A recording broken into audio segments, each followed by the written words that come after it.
À quoi ça sert de mettre une matrice au carré? Tu t'es sûrement déjà demandé, mais à quoi ça peut bien servir de mettre des matrices à une certaine puissance? Et surtout, quel est le rapport avec les graphes? Puisque souvent, en maths experte, on fait le lien entre les matrices et les graphes. Eh bien, aujourd'hui, tu vas comprendre quel est le lien entre les puissances matricielles et les graphes.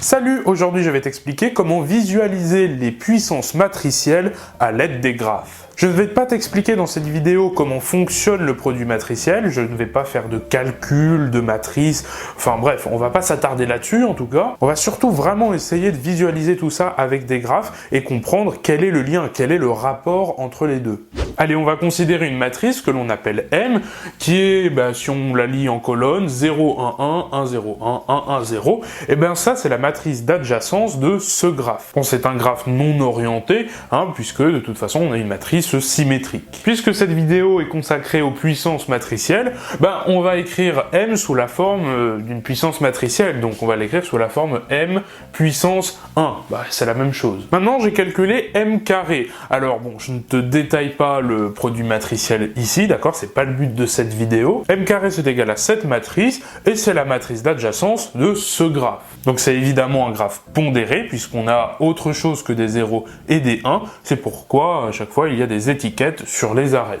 Ensuite M cube, c'est égal à cette matrice, à nouveau je te détaille pas le calcul, il suffit de multiplier M puissance 1 par M puissance 2, ou encore de multiplier 3 fois M par lui-même, mais c'est un peu plus long. Bon, je vais m'arrêter là, j'aurais pu continuer, mais déjà on a suffisamment de choses à étudier ici. On va surtout s'intéresser en fait au premier graphe, d'accord? Ces graphes-là, en fait, finalement, ont peu d'importance, on verra quand même par la suite à quoi ça peut servir, mais c'est surtout ce graphe, le premier, qui nous intéresse. Et on va s'intéresser en fait à la matrice d'adjacence de ce graphe. Il faut se poser la question, une matrice d'adjacence, c'est quoi? Eh bien, lorsqu'on a un 1, par exemple, le 1 juste ici, d'accord, qui se trouve sur la ligne qui correspond au sommet B, et sur la colonne qui correspond au sommet A. Puisqu'on a un 1 ici, ça veut dire que si on regarde B, il y a bien une arête qui part de B et qui va vers A. Effectivement, c'est le cas, on a bien une arête ici qui part de B et qui va vers A. Par contre, quand on a un 0, ça veut dire qu'il n'y a pas d'arête.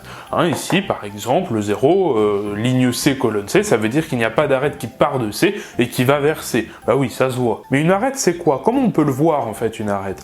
Une arête, en fait, c'est comme un chemin entre deux sommets, mais c'est un chemin de longueur 1. Rappelle-toi ce que c'est un chemin. Un chemin, c'est simplement une suite de sommets qui va d'un sommet vers un autre. Le premier sommet, c'est par exemple le sommet de départ, par exemple B, comme on a l'exemple ici, et le sommet d'arrivée, c'est par exemple ici A. Une arête, c'est ça, c'est un chemin de longueur 1. La longueur d'un chemin, c'est le nombre d'arêtes dont on a besoin pour parcourir ce chemin. Et effectivement, de B vers A, il n'y a qu'une seule arête, donc c'est un chemin de longueur 1. Donc le coefficient que j'ai entouré en rouge, il signifie qu'il y a un chemin de longueur 1 entre B et A. Maintenant, si on s'intéresse à M carré, M puissance 2, regardons toujours le même coefficient, le coefficient qui est juste ici. Je l'ai dit, on va pas s'intéresser vraiment à ce graphe-là, on va d'abord s'intéresser au premier graphe qu'on a. Comme on a un 1 ligne B colonne A, ça signifierait en fait qu'il y a un chemin qui va de B vers A, mais de longueur 2, puisque c'est M carré que l'on a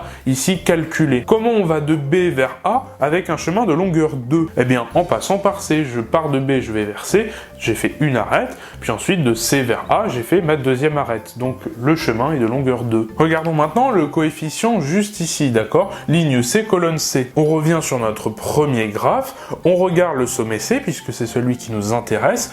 Est-ce qu'il y a effectivement exactement deux chemins, puisque c'est le coefficient 2, d'accord? Est-ce qu'il y a bien deux chemins de longueur 2? Oui, regarde, je pars de C, je vais vers A, puis je retourne en C. Ça fait bien un chemin. Puis ensuite, je pars de C, je vais vers B, je retourne en C, ça fait bien deux chemins. Et les deux chemins qu'on vient de faire ici sont bien de longueur 2. Donc ça marche aussi. Allez, on va regarder M cube pour voir si ça marche à nouveau.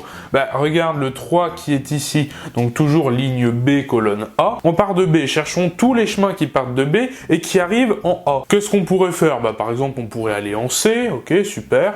Ensuite, on peut faire quoi? On peut aller retourner en B, hop. Et puis, une fois qu'on est en B, comme on veut un chemin de longueur 3, il faut ensuite aller en A. Bon là on est d'accord, il y a 4 sommets, on pourrait se dire c'est un chemin de longueur 4, mais non, hein, ce qui compte c'est les arêtes, donc les arêtes c'est en fait les intervalles qu'il y a entre chaque sommet. Et là on a bien trouvé un chemin qui part de B et qui va en A. Et ce chemin est bien de longueur 3. Est-ce qu'il y en a d'autres? Eh bien sûr qu'il y en a d'autres, par exemple. Allez hop, je pars de B, je vais en C. Ensuite, une fois que je suis en C, qu'est-ce que je pourrais faire? Eh bien, je pourrais aller en A. Et puis, une fois que je suis en A, zut, on aimerait terminer sur A, mais là, une fois que je suis en A, soit je vais en C, soit je vais en B.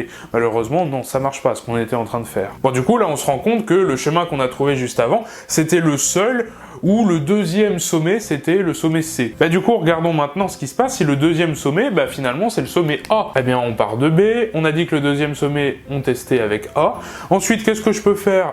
Par exemple, je peux aller en B, ok. Et une fois que je suis en B, je sais qu'il faut que je retourne en A. Donc là, j'ai pas le choix, il faut que j'aille en A. Donc on a bien un chemin de longueur 3, d'accord. Et puis, on part bien de B, on va bien vers A. Et enfin, le dernier qu'on n'a pas testé, c'est on part de B, on va vers A. Et une fois que je suis en A, au lieu d'aller en B, je peux aller en C, pourquoi pas. Et une fois que je suis en C, là, j'ai pas le choix, il faut que je retourne en A.